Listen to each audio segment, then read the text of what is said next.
Witam serdecznie, Rafał Buca, Nowy Ład.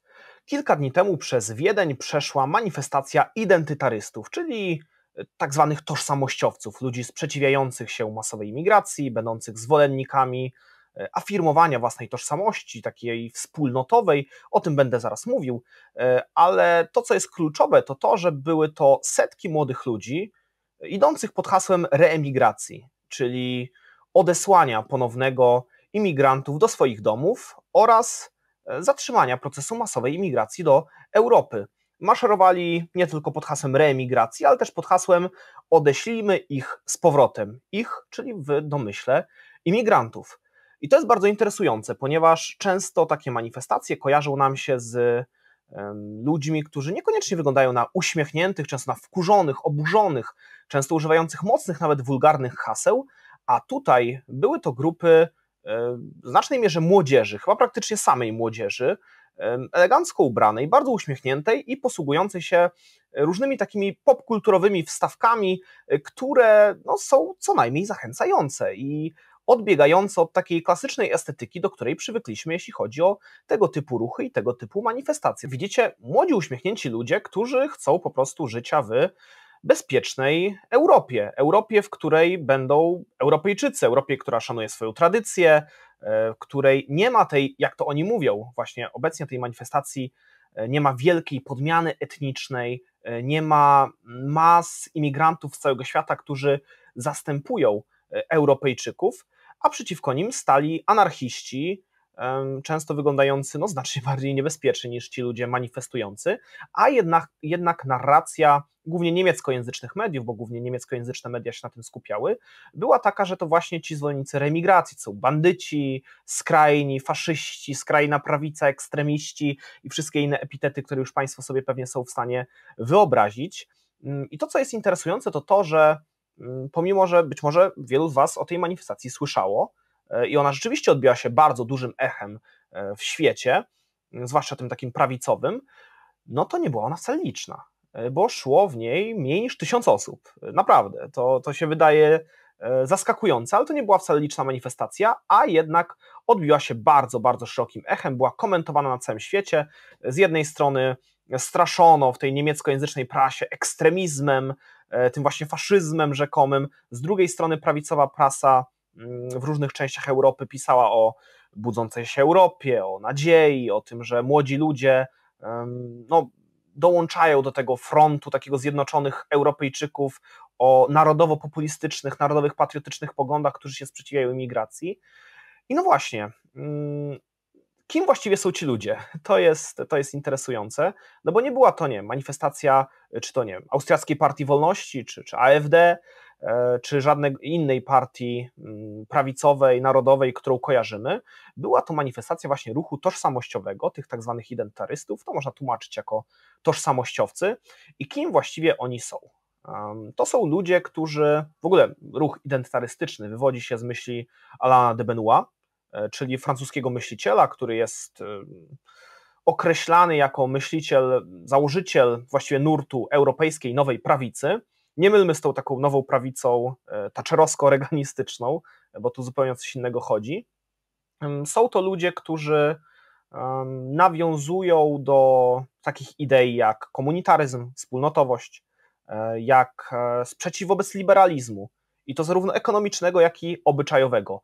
Szczególnie dużą rolę odgrywa w ich ruchu rewolucja roku 68, która jest postrzegana jako negatywna, która jest postrzegana jako ten punkt zwrotny w historii Europy, który zaczął psuć tę historię. Ci identytaryści, którzy są głównie, w tym Wiedniu to byli głównie ludzie z krajów niemieckojęzycznych, byli Szwajcarzy, Austriacy, Niemcy, ale również we Francji ten ruch jest popularny, tam jest na przykład Génération Identitaire, i oni w 2012 roku, jako właśnie Génération Identitaire, francuska organizacja identytarystów, bo jest to ruch rozproszony, deklarowali wprost wojnę, wypowiadali wojnę całemu pokoleniu 68, tego co rok 1968 ze swoją rewolucją kulturową przyniósł, i mówili wprost, że są oni pokoleniem ludzi, którzy kiedy źle spojrzą na kogoś albo odmówią podania papierosa, to mogą zginąć. Oczywiście z rąk imigrantów. Francuska młodzież mówi o tym, że są ofiarami właśnie roku 68, który postawił na to, by odrzucić autorytety, własną historię, tradycję, odrzucić ideę odpowiedzialności. I o to obwiniają właśnie tę rewolucję z 68 roku, twierdząc, że jest ona początkiem takiej hegemonii kulturowej liberałów i lewicy, która wtóruje tymże liberałom. Chcą oni przywrócić dawne prawdy, dawne tradycje, wartości, które ich zdaniem są właśnie zakorzenione w ich tożsamości, dlatego też oni określają się jako tożsamościowcy. Odrzucają te tak zwane zdobycze rewolucji seksualnej, wolność seksualną, multikulturalizm, wyzwolenie od autorytetów i postulują powrót do tradycji, tradycyjnych wspólnot, zakorzenionych też na przykład we wspólnotach lokalnych, no ale na tych takich trzech poziomach to jest ważne. Oni czują tę tożsamość nie tylko narodową, bo też mówią, to z tym jest akurat spór, niektórzy mówią, że nie są nacjonalistami, niektórzy się terminu nacjonalizm nie wstydzą, do tego zaraz wrócę, ale właśnie czują tę tożsamość na trzech płaszczyznach, czyli najpierw tę tożsamość lokalną, potem narodową i jeszcze cywilizacyjną, część cywilizacji Zachodu, jakby Huntington powiedział, czy jakby Koneczny powiedział, cywilizacji łacińskiej. No, czują się Europejczykami, też są przedstawiciele tego ruchu w Stanach Zjednoczonych, oni też czują często jakieś przywiązanie właśnie do Europy jako takiego korzenia, z którego wyrastają. Zresztą znamienne jest to, że Alain de Benoit, który jest założycielem tego ruchu i głównym ideologiem nowej prawicy europejskiej, no to nawet swój ten think tank, który jest właściwie był tym krzywicielem tej myśli, on powstał też w 1968 roku we Francji, był nazwany Grece, czyli no Grecja, nawiązując właśnie do tego zakorzenienia. Tak jak Charles Marat pisał, że wszyscy jesteśmy Rzymianami, tak wszyscy wyrastamy też z tej starożytnej Grecji, z jej filozofii, tradycji. No to jest ruch podkreślający właśnie tą taką tożsamość wspólnotową i głębokie zakorzenienie w tradycji. I aktualnie głównym obszarem zainteresowania tych ruchów jest naturalnie imigracja, sprzeciw wobec masowej imigracji, postulat masowej deportacji imigrantów, no bo tym jest właśnie ta reemigracja. To jest bardzo interesujące, ponieważ te ruchy, ich sukcesem chyba jest to, że używają one bardzo nowoczesnej terminologii oraz stylistyki. No bo to nie są zakapturzeni, zamaskowani ludzie, którzy, nie wiem, idą z pochodniami przez noc, co często budzi, zwłaszcza w Europie Zachodniej, złe skojarzenia, tylko, no jak już powiedziałem, jak zresztą Państwo sami ich widzieli, ludzie, którzy są bardzo uśmiechnięci, energiczni, używają kolorów złotego i czarnego, które no, wyglądają po prostu stylistycznie bardzo fajnie, atrakcyjnie, a przy tym są to ludzie w znacznej mierze młodzi i używający mocnych słów, inaczej, postulujący mocne hasła, ale ubierający je w słowa, które nie budzą jakichś bardzo negatywnych skojarzeń. I na przykład zamiast wprost mówienia o deportacji czy deportacjach masowych, no to mówią o właśnie reemigracji. I to jest ruch, który też za Alainem de Benoit nawiązuje do strategii politycznej znanej z Nowej Lewicy z kolei, czyli do Gramsciego. Mówi o tym, że władzę nie zdobywa się poprzez najpierw zdobycie, nie wiem, iluś miejsc w Sejmie czy w parlamencie jakimkolwiek innym, dominację taką polityczną, ale najpierw trzeba oddolnie zbudować ruch społeczny, zbudować tę metapolityczną drogą, prowadzić metapolitykę, zbudować poparcie społeczne, hegemonię kulturalną dla swoich poglądów. Trzeba te poglądy dobrze, atrakcyjnie sprzedać i dopiero wtedy można na bazie już zmienionej świadomości społecznej już nadbudowywać jakieś poparcie polityczne i realizować swoje polityczne postulaty. I to jest idea, którą właśnie identaryści starają się wpoić. Często też widać u nich takie podkreślanie tego, że wróg Europy nie jest pod turbanem, jak kiedyś jeden publicysta też w Polsce pisał w bardzo dobrym tekście, najgorszy wróg Europy, jeśli dobrze pamiętam, że najgorszy wróg Europy nie jest pod turbanem, nie jest on jakimś Arabem, tylko czai się w każdym z nas, jest w naszym nihilizmie, defetyzmie, lenistwie, ojkofobii, która jest pokłosiem właśnie postmodernizmu, który kulturowo wygrał w 1968 roku. I to, co ten i polski publicysta pisał, i to dzisiaj też starają nam się przekazywać identytaryści, czyli że ta walka zaczyna się od samego siebie i podkreślają właśnie tę rolę również samorozwoju i działalności metapolitycznej, która ich zdaniem króluje nad tą działalnością polityczną. Dlatego też na przykład nie ma żadnej partii identytarystów. Są to ruchy oddolne, ruchy społeczne, które często są jakoś związane z partiami politycznymi. No, myślę, że nie trudno zgadnąć, na kogo głosują, czy niemieccy, czy austriaccy, czy francuscy identytaryści. Niemniej, idąc dalej, myślę, że to, co może budzić pewne zagubienie wśród polskojęzycznych widzów, wśród Polaków, którzy nas słuchają, czyli w większości pewnie naszej widowni, no to dlaczego w sumie nowy termin, dlaczego oni wprost nie nazywają się, nie wiem, narodowcami, nacjonalistami, gdzie w Polsce te hasła, o których mówiłem, no kojarzą się bezpośrednio pewnie z jakimiś ugrupowaniami narodowymi, nacjonalistycznymi, nie wiem, Młodzieżą Wszechpolską, czy innymi tego typu ruchami.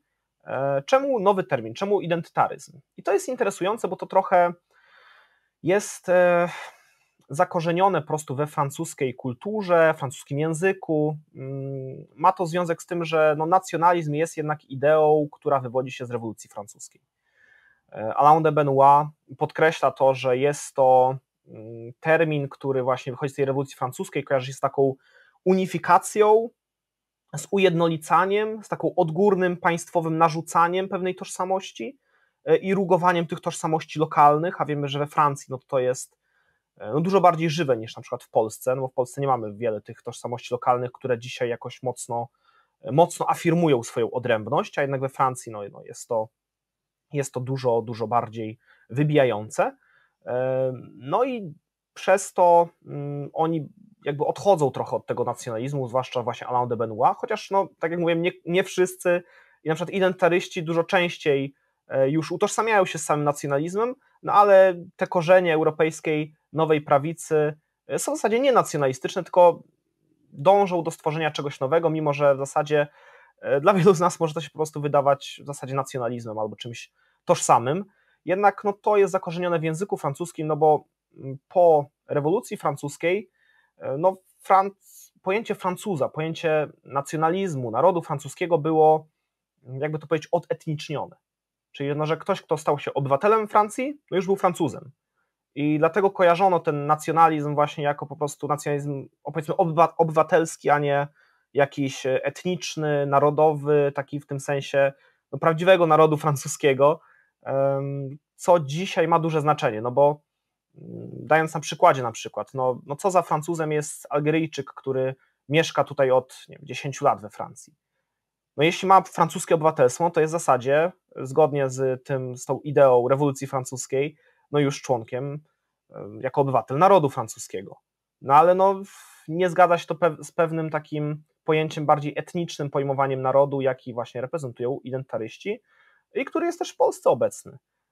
Więc dlatego ten nacjonalizm jako termin jest dość kontrowersyjny i tutaj odsyłam też do ciekawych artykułów, ciekawych analiz, które pojawiały się już na kanale Nowego Ładu na temat właśnie myśli samego Alaina de Benoist, których ja nie będę rozwijał, bo nie jestem aż takim specem jak niektórzy, którzy już na naszym kanale dawali wywiady, na przykład dr Bielawski, który z Kacprem Kitą rozmawiał na ten temat, do tych materiałów odsyłam. Tymczasem myślę, że warto iść dalej.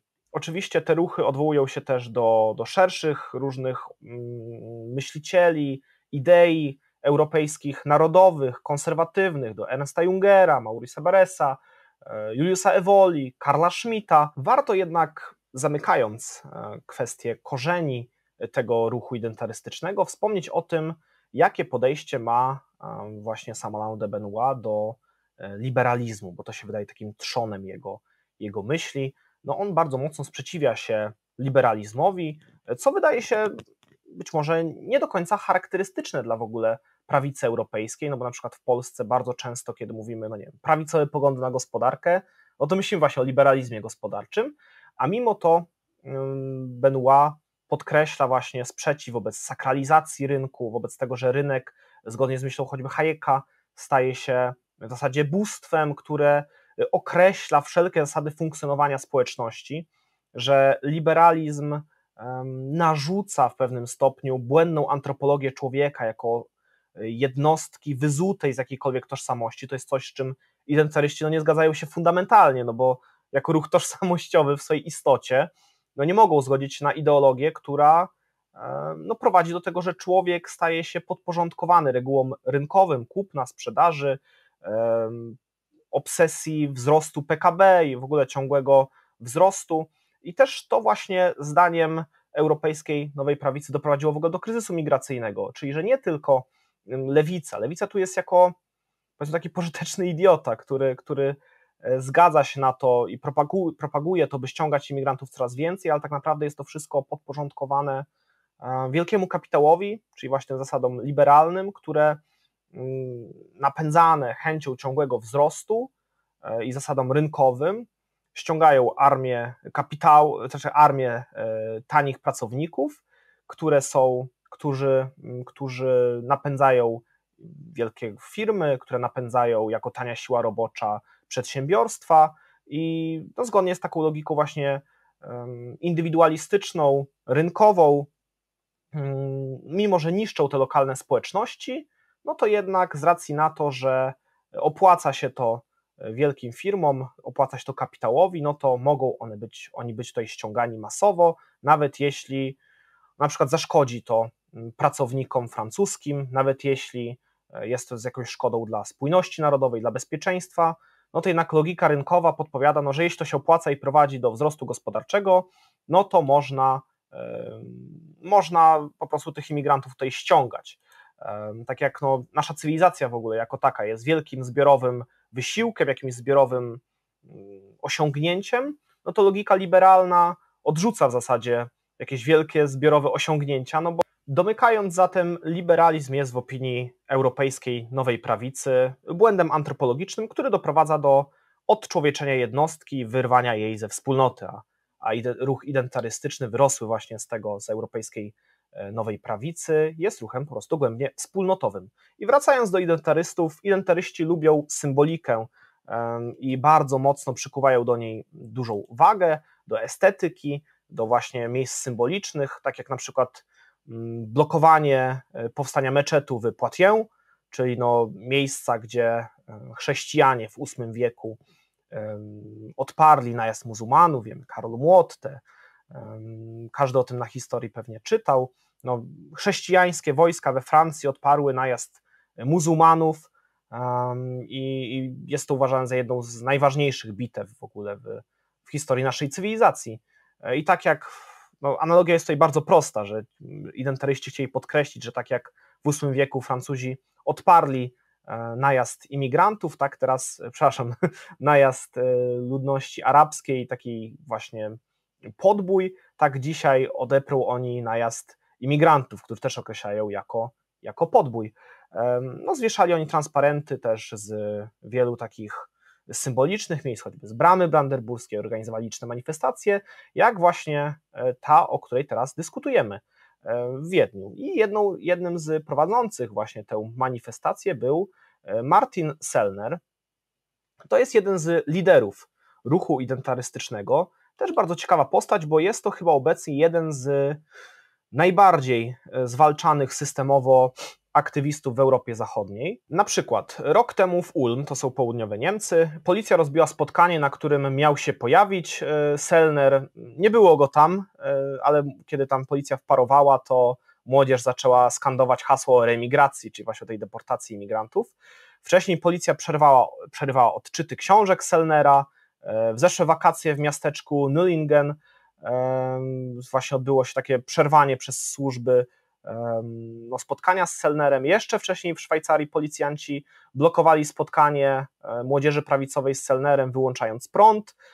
Ma on nawet sądowy zakaz wjazdu do Niemiec i dlatego też policja próbowała właśnie rozbijać te spotkania, o których mówimy. Jest to 30-paroletni Austriak, który promuje właśnie hasło o reemigracji. I to jest właśnie to hasło, ten jego postulat, który jest uważany za tak skrajny, że posądzany jest on o polityczny ekstremizm, nie ma zakaz wjazdu do Niemiec, a w innych krajach też blokuje się spotkania z nim, odczyty jego książek właśnie na temat reemigracji, na temat tożsamości. I jest on jednym właśnie z liderów ruchu identarystycznego, zwłaszcza w krajach niemieckojęzycznych, no bo jest niemieckojęzyczny. Sellner mówi właśnie o tej wielkiej podmianie etnicznej, pokazując poszczególne statystyki, gdzie podkreśla na przykład, jak na przestrzeni lat w Londynie zmieniał się stosunek angielskiej populacji do populacji nieangielskiej, do imigrantów. No i pokazuje takie statystyki, jak że w latach 70. to było 87% Anglików w Londynie, a w 2022 roku jest to tylko 37%. W Detroit populacja białych Amerykanów to było 90% w latach 60., a w 2020 jest to 11%. I podaje jeszcze ileś miast, na przykład Brukselę, populację Belgów w Brukseli, która też spadła do 30% w 2022 roku, a w latach 50. to było 90 parę procent. Pokazują statystyki, które podkreślają jego tezę o tym właśnie, że następuje ta wielka podmiana ludności i uważa, że migracja nie jest zjawiskiem naturalnym, w sensie taka masowa imigracja, a efektem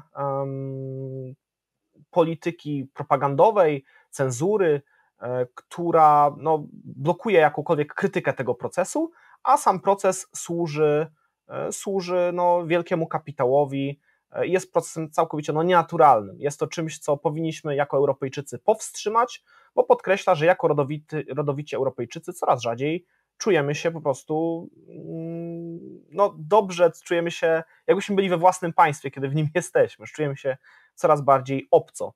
No i to jest właśnie ta narracja Sellnera, która prowadzi do tego, że jest on prześladowany przez służby w kilku krajach.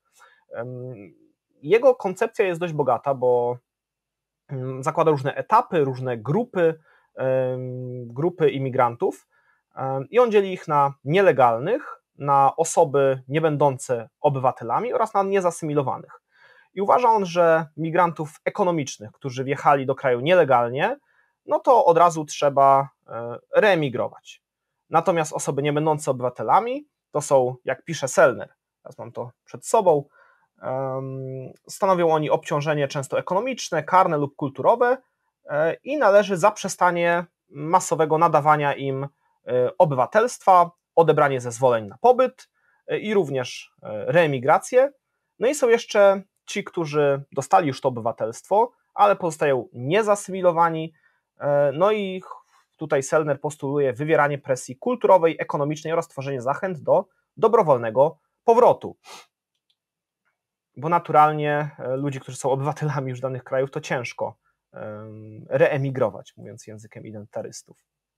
I Sellner określa 3 fazy tego procesu właśnie reemigracyjnego i to jest faza A, czyli natychmiastowa stabilizacja chaosu w azylu i to jest zatrzymanie w ogóle dalszej imigracji, zatrzymanie nadużyć systemu azylowego, deportacja tych imigrantów, którzy są nielegalnie i przywrócenie w efekcie tego bezpieczeństwa wewnętrznego.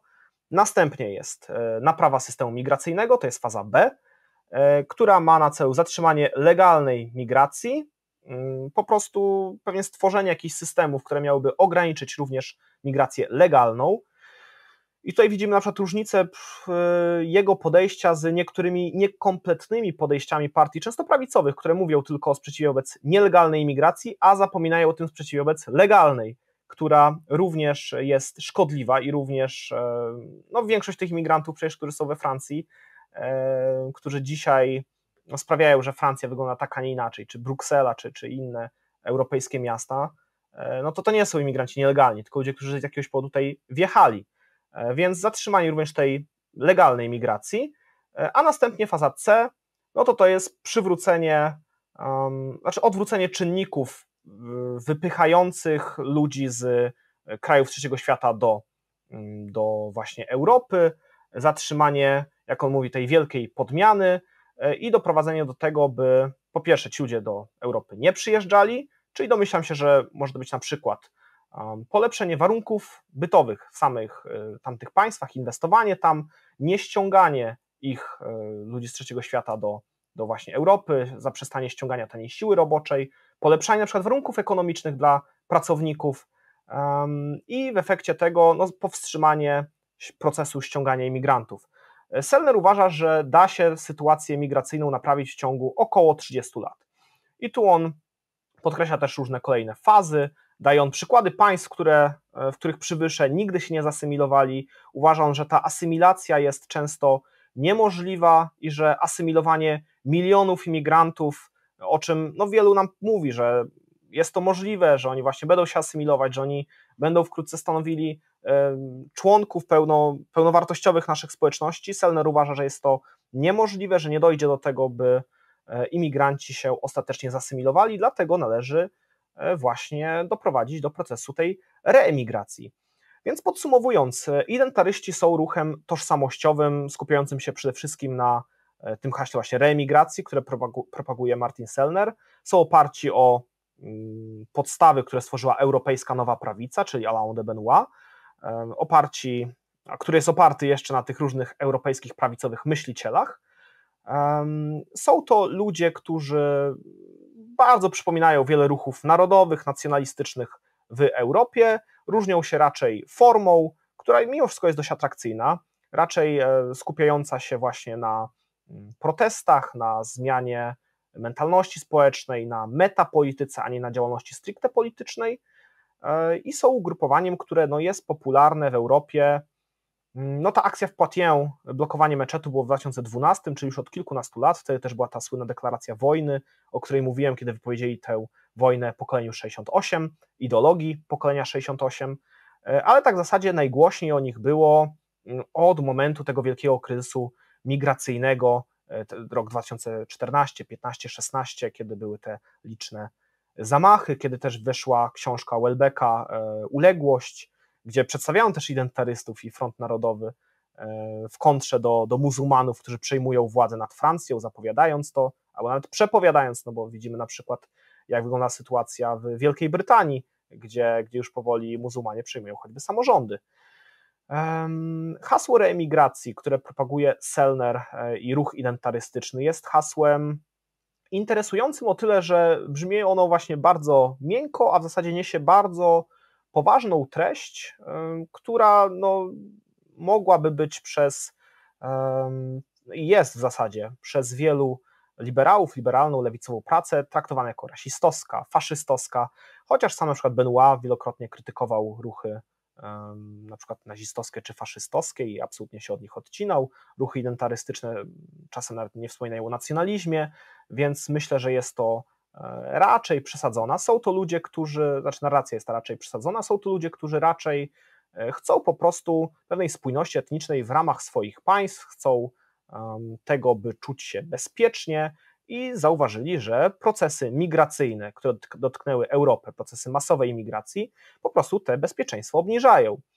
I nie jest to podyktowane jakimiś uprzedzeniami stricte rasowymi, a raczej wyciąganiem wniosków poprzez to, że masowa imigracja z państw, które są obce kulturowo, przyniosła ich państwom, ich miastom gwałtowne przeobrażenia, spadek bezpieczeństwa, wzrost liczby przestępstw, drobnych przestępstw, takich jak kradzieże, to na przykład w Hiszpanii jest bardzo widoczne, czy poważnych przestępstw jak morderstwa i gwałty, które są widoczne w całej Europie Zachodniej, bardzo mocno w Szwecji i od niedawna również w Polsce też widzimy przypadki takie, że migranci z krajów obcych kulturowo błyskawicznie w momencie jakiejś potyczki, sprzeczki z lokalsami, z Polakami są gotowi na przykład takiego Polaka zamordować. Taka sytuacja była w Nowym, o którym też opowiadałem, sytuacja w Toruniu, gdzie doszło do gwałtu właśnie, który popełnił imigrant.